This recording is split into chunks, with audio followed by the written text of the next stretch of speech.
Ahoj, zdraví vás Guru z Venture Brothers u dalšího dílu FIFA 15 Ultimate Team a pokud chcete levné FIFA 15 koně ještě nás jako fifacoinstank.com a pro, dávejte pozor, 10% slevu, momentálně 10% sleva na nákup coinů, napište slovy kupon ven, kde všechno důležité najdete v popisku a teď budou už ke hře.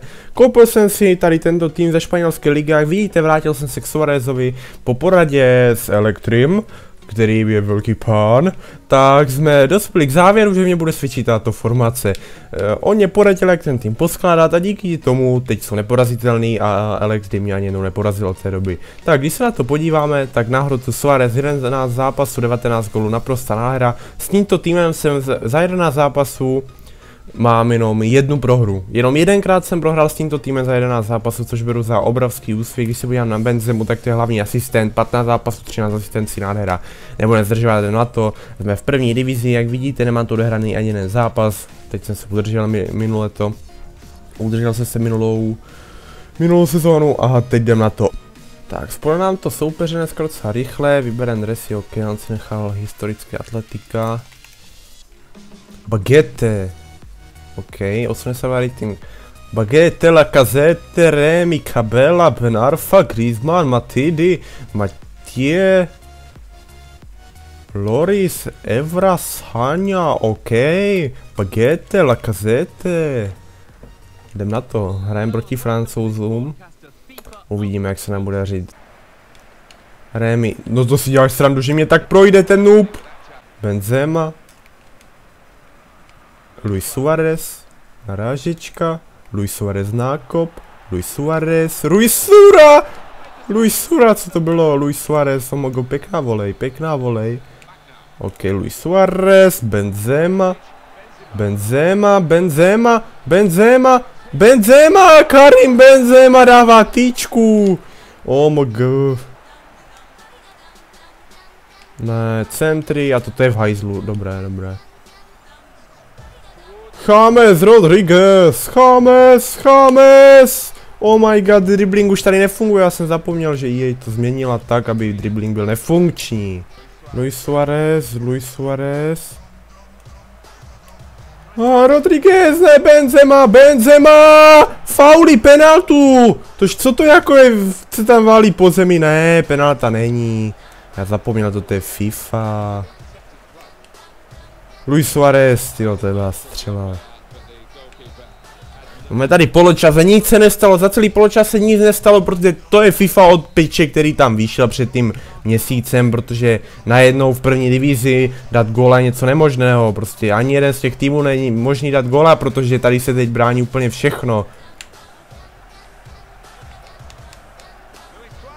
Luis Suarez, to byly nůžky jak vystavené z nějaké hry, tyjo, to byly nůžky za všechny prachy. Oh, Benzemič! Oh, Kedira! Iniesta. Modrič, výborně, Luka Modrič, Benzema! Opět nic, jo, tady prostě je nemožné dát gol v této FIFA, omg. Nechápu, proč ty obránci všichni tak dobře brání. To je prostě update nějaký, který má zajistit to, aby padalo minimum gólů, mně přijde. To je něco otřesného toto. Nejde prostě přes tu obranu nějak efektivně projít a zakončit, protože EA si řekla, bude teď padat málo gólů. A ta hra je potom úplně o ničem, protože se v ní nic neděje, tyjo. Furt jenom 90% hry se odehrává na středu hřiště. Zlaté doby před pečem. Sice se bránil úplně na hovno, ale normálně padaly góly a ta hra byla nějaká zábavná, ale teď je to úplně, ale úplně o ničem. Já si nepamatuju snad zápas v první divizi za poslední týden, kde by v prvním poločase někdo z obou dvou týmů dal góla, to bylo skoro nemožné, to nikdo nedá prostě. V prvním poločase mně přijde, že není možné dát gól. Luis Suarez, pojďme, Luis.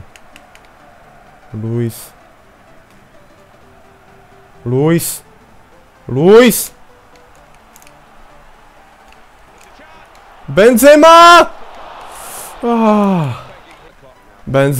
Benzema! Luis, co to bylo za přihrávku? 1 minuta nastavení, protože v této hře se prostě nic neděje.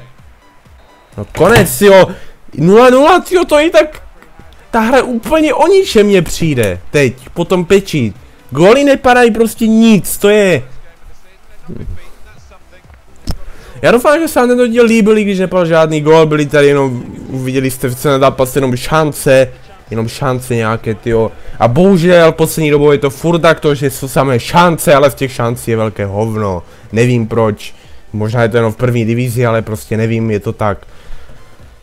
Tak, jak se podíváme na statistiky, Luis Suárez hraje zápasu, což je pěkné. Ten týpek, tyjo, on má 1 střel na bránu. 1 střel na bránu. Já mám 6 střel a stejně k čemu mě to je k ničemu, protože je nemožné dát gol. Já doufám, že se vám tento díl líbil, dejte like, odběr a pro další videa lajkujte toto video, dejte taky like na našu facebookovou stránku a jinak bych chtěl hodně poděkovat za 3000 odběratelů, což je fantastický počet, jste úplně výborní fanoušci a pokud mě chcete podpořit, běžte na stránku fifacoinstank.com a pro 10% slevu zadejte kód VENGA. Já se s vámi loučím, ahoj u dalšího dílu, nazdar, bagete la kazete.